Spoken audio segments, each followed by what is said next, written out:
Alhamdulillah selesai sudah roadshow di 10 kota Road to Gadepreneur. Tapi masih ada lagi nih kelanjutannya, yaitu The Real Gadepreneur-nya nanti ada di bulan Mei. Memang di tahun ini spesial. Yang tahun-tahun sebelumnya, 2023 dan 2024, Gadepreneur hanya hadir di 12 kota, yang biasanya di kota-kota besar yang tempat kantor wilayah. Tapi kali ini kami mengusulkan lagi nih, dan disetujui. Apa itu?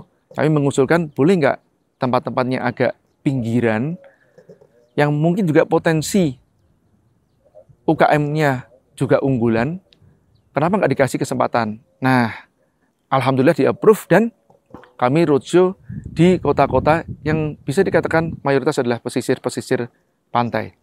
Dan ada yang menarik nih teman-teman, yaitu pengamatan saya pada saat roadshow di Indonesia bagian timur, atau waktu Indonesia bagian tengah dan waktu Indonesia bagian timur. Mana saja itu? Bima, Kupang, Tarakan, Ambon, dan satu bonusnya adalah Derawan. Karena di Derawan sekalian ada acara relawan bakti BUMN. Saya bahas satu persatu ya teman-teman ya.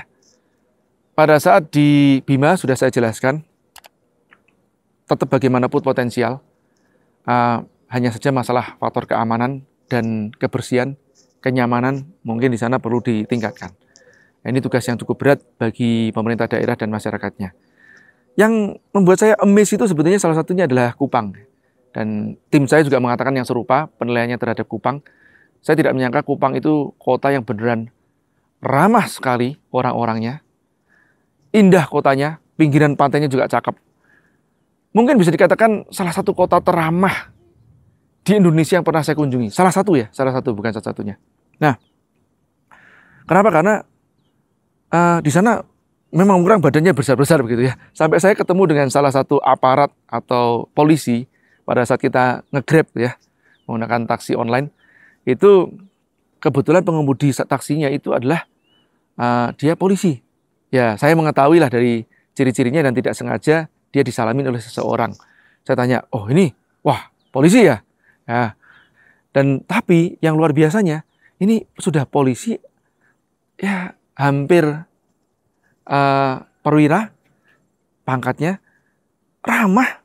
Dan saya tanya sama dia, Bang, apa nggak canggung tuh yang biasanya marah-marahin orang, sekarang harus melayani orang? Oh enggak Pak, ya kami terbiasa melayani orang Pak. Jadi memang beneran, orangnya genuine banget, senyumnya genuine, sayangnya nggak saya rekam. Ya mungkin mudah-mudahan bisa diselidiki nih, orang badannya dia besar ya, dan dia menceritakan tentang apa perjalanannya dia menjadi seorang polisi itu bagaimana.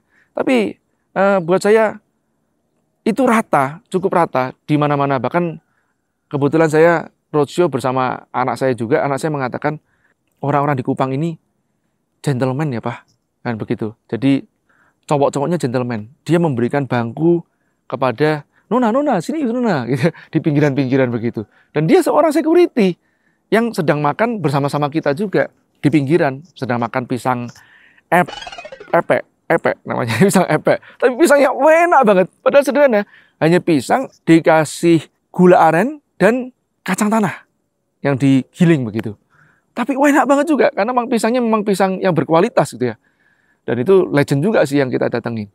Oke, Kupang, sayangnya kita tidak extend lama, jadi kita cuman ya datang ke sana pas juga cuacanya tidak bersahabat, lagi hujan-hujan yang cukup kencang, jadi anginnya kencang juga iya. Airnya tidak bisa dikatakan keruh sih, tetap bening, cuman nggak bisa kita buat pakai berenang, karena ya sedang kondisi cuacanya nggak baik aja. Nah, lanjut selain Kupang, kita juga ke Tarakan. Di Tarakan saya udah kedua kalinya di sana. Nah, Tarakan oke lah, Tarakan Derawan yang spesial banget tentu saja. Kenapa? Karena ini keindahan alam yang luar biasa. Itu air memang beneran kayak air PDAM, bening banget. Air di pinggiran tempat penginapan kita. Ya, saya berterima kasih kepada Pegadaian yang sudah mengajak ke Derawan. Dan kita berkesempatan jalan-jalan juga ke pulau-pulau Kakaban, Maratua yang indahnya Masya Allah. Saya berada di Kakaban. Masya Allah nih cakepnya.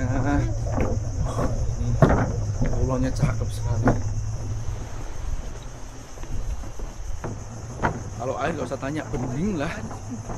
Saya kalau suruh mengulang, saya akan tinggal di Maratua. Karena pulaunya lebih besar dan katanya penduduknya lebih plural. Nah di Derawan ya spesial sih, saking spesialnya kekayaan alamnya atau dimanja oleh kekayaan alam, penduduknya itu nggak usah ngapa-ngapain ya juga sudah dapat income yang juga cukup lumayan lah gitu. Kalau nggak dapat income pun juga dari limpahan wisata, nyari makan nggak susah. Masya Allah, ini saya ada di pinggir laut ya teman-teman. Biasanya ada penyu-penyu berkeliaran di sini nih. Wong jangankan ikan, penyu aja berjalan-jalan di sekitar penginapan kita, itu sudah suatu kelaziman. Nah apalagi ikannya, wow Masya Allah. Saya sempat itu namanya snorkeling itu, dan sayangnya tidak terliput lagi juga nih. Tour guide kita itu ikan itu segede-gede begini, ya ikan sudah kayak ikan hias gitu ya, yang besar ditangkap begitu aja nangkepnya. Jadi ikan tuh gampang ditangkap di sana juga. Luar biasa ya, gede bukan besar loh, kalau dikiloin mungkin 1 kiloan hampir nih. Semudah itu ya mencari lauk di sana. Saya jadi teringat ya kata-kata ayah saya. Pada saat itu ayah saya masih hidup dan tanya-tanyakan kepada ayah saya, "Pah, Papa nggak kepingin toh buat paspor, aku mau ajakin ke Singapura." Terus ayah saya bilang gini, "Buat apa ya pergi ke luar negeri? Indonesia aja itu indah. Habisin aja Indonesia duluan. Itu lebih dari cukup. Kenapa harus ke luar negeri duluan?" Dan sampai akhir hayatnya ayah saya tidak pernah membuat paspor atau juga tidak pernah ke luar negeri tentunya. Oke, teman-teman, saya setuju dengan hal itu ya. Dan kita lanjutkan ya, perjalanannya nggak kalah wow-nya adalah Ambon. Bicara masalah Ambon, Ambon itu Masya Allah, di pinggiran-pinggiran jalan saja itu bening banget. Sayangnya memang saya tidak extend lama di sana. Ya mudah-mudahan nanti berkesempatan lagi balik ke Ambon untuk explore Ambon dan juga ke Banda Neira.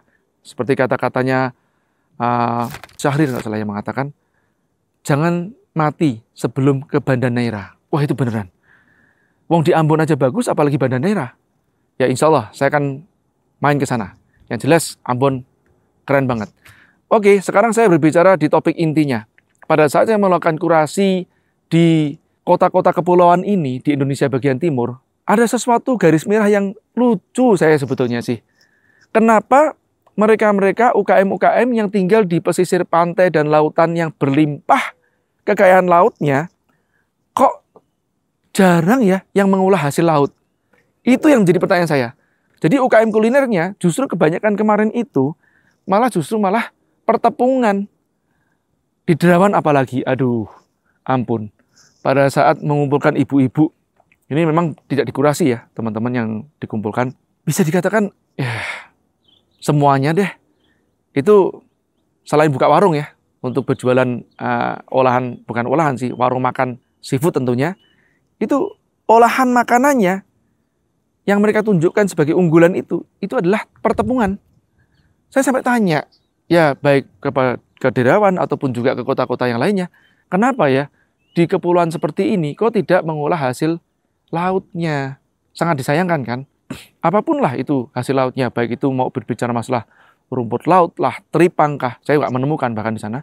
Dan memang kalau di Derawan, kalau rumput laut sih tidak memungkinkan karena penyu itu musuhnya rumput laut. Begitu ya. Jadi penyu suka makan rumput laut. Nah, kalau di daerah Bontang itu keren lah rumput lautnya dibudidayakan. Oke. Balik lagi ke hasil laut. Nah, padahal hasil laut itu sebetulnya nggak susah-susah banget teman-teman. Seperti otak-otak. Otak-otak bisa otak-otak ikan, tenggiri biasanya, ataupun juga otak-otak sotong. Mungkin perlu dicek juga, bisa jadi mungkin otak-otak udang ya. Nah, bisa juga mungkin juga persale-salean. Sale-sale ikan, ataupun juga sambal-sambal ikan. Atau juga mungkin odeng.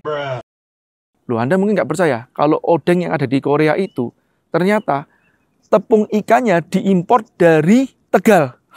Ya, ini bukan saya yang membicarakan, tapi kawan-kawan yang ada di Korea, yang kerja di tempat pabrik pengolahan odeng tersebut. Nah, di Malaysia pun juga, sudah puluhan tahun, saya kalau setiap kali ke Malaysia, saya akan membeli satu oleh-oleh yang namanya sate ikan. Dan satu merek itu memang luar biasa, ngangenin banget deh.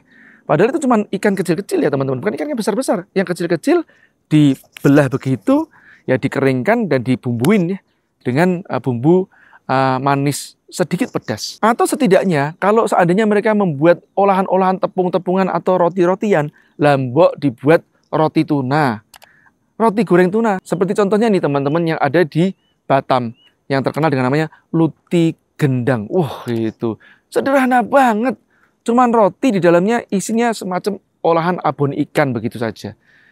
Enak, ngangenin. Kenapa kalau saya mengatakan roti tuna? Karena gini, kalau kita berbicara masalah jual ikan-ikan yang besar-besar itu biasanya pasarnya emak-emak.